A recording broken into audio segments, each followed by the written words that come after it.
Anybody! Help! Christ, I don't believe this. Why? I mean, why? What did I do to deserve this? I mean, it can't be. Do I deserve this? It wasn't my fault. Why did he have to go in there? Don't go into burning houses. He should have known better.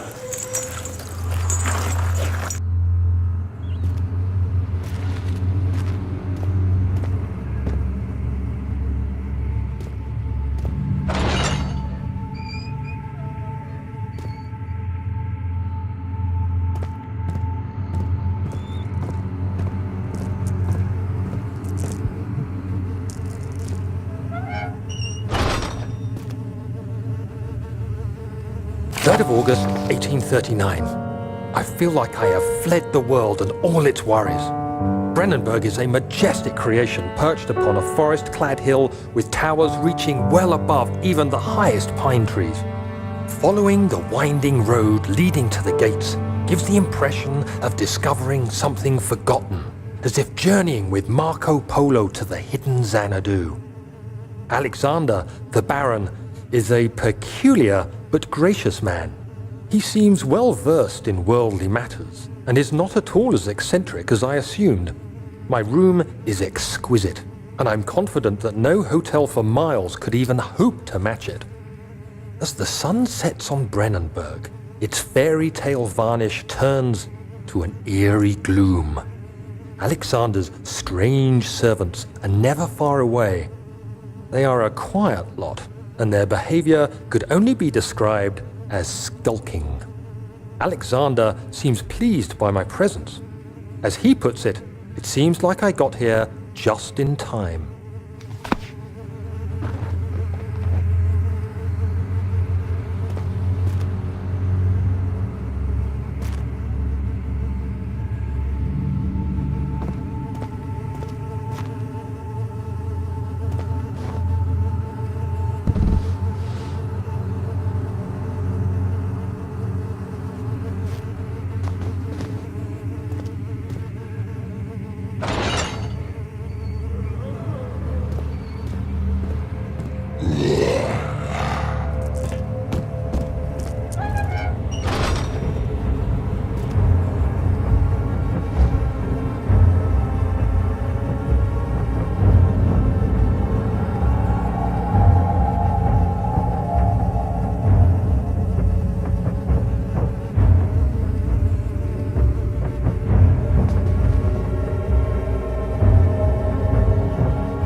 of August, 1839.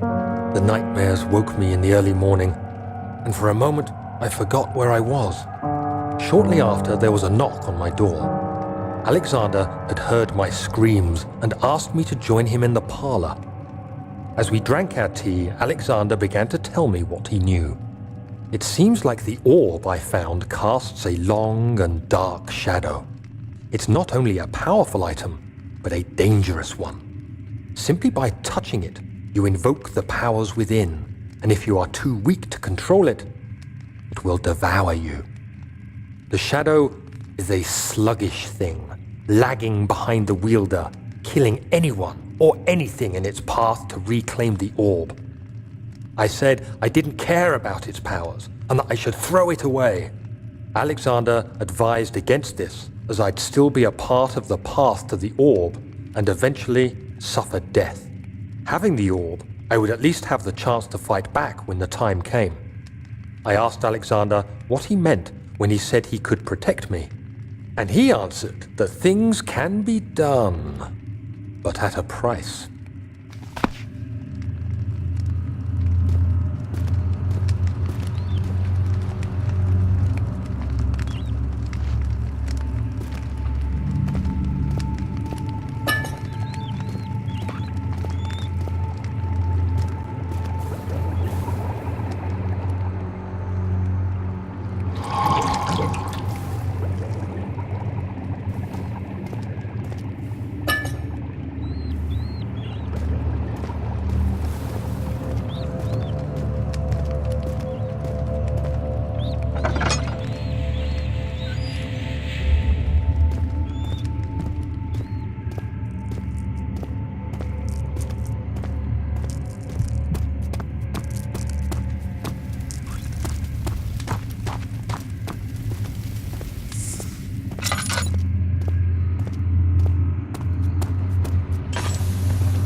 So you used the drain sewers as a means of transport?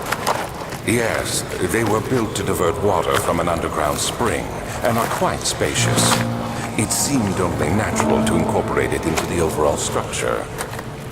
But we won't be using it. Not today. The flow is seasonal, and when the spring runs dry, the dank tunnels produce a rather poisonous type of fungi. There is an antidote, of course, but we won't be bothering with it today. Come, this way instead. We're almost there.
You're conserving water from the spring.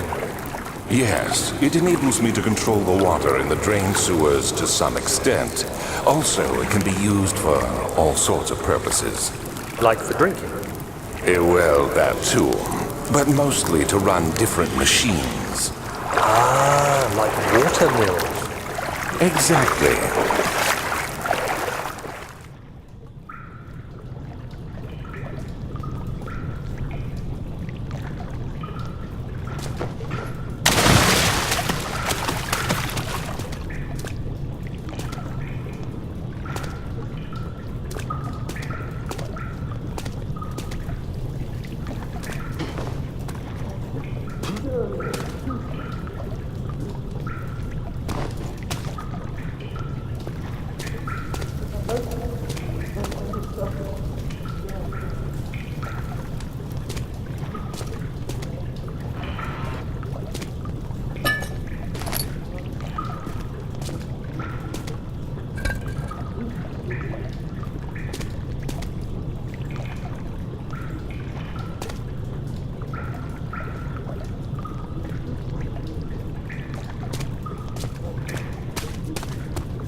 1839. There is no denying that Alexander puts a lot of faith into what I can only describe as magic. I'm not surprised. Even while traveling across Europe, I assumed I would have to embrace the supernatural to save my mind and life. As a novice, I do everything in my power to stay focused and not dwell too much on my own doubts. Alexander woke me up early and told me it was time we got started on our work. He was obviously excited to get going, and we headed downstairs to the old dungeon, where he preferred to attempt his rituals. It turns out that Alexander is a true Renaissance man, paralleled only by Da Vinci, I'm sure. He showed me several rooms fitted for specific research, such as anatomy studies,